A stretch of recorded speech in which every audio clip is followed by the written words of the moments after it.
Okay, I'm going to show you how to use the sequencer to create a sequence to use in a task. So I have my training case file here. I'm going to go up to the DyNet sequencer icon. I could also access this through Tools, Open DyNet Sequencer. I like the little button here. This is the sequencer. I'm going to add a sequence and I'm going to call this Good Night. Now I need to add some actions. First thing I have here is I have a preset. I want to change the area to be, say, master bedroom, maybe the dining room. I want to go to preset 4 so that it's an off. Fade time to 2, perfect. Okay, now I'm going to go ahead and copy and then insert this a number of times. Change the area each time. Maybe turn off the kitchen, turn off the living room, turn off the hallway,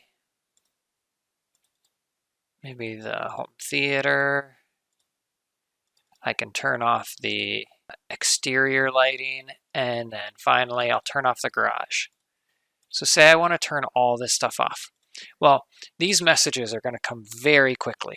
So I'm going to have to add a delay between each of these. And I want that delay to not be super long, just 100 milliseconds. That way, I can make sure that these messages don't come too quickly.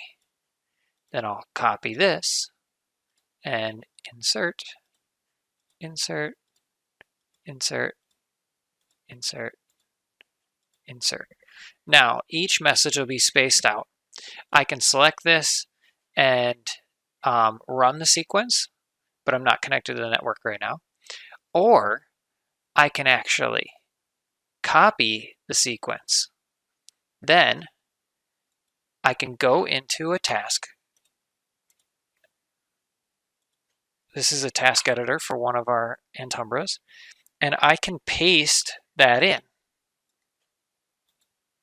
And you can see here, it went ahead and put in every one of the commands needed to do that, and comments explaining what the command does. So now I have an all-off sequence written in tasking, everything's formatted correctly, and I didn't have to write any of it by hand. And I could even test it ahead of time by using the sequencer.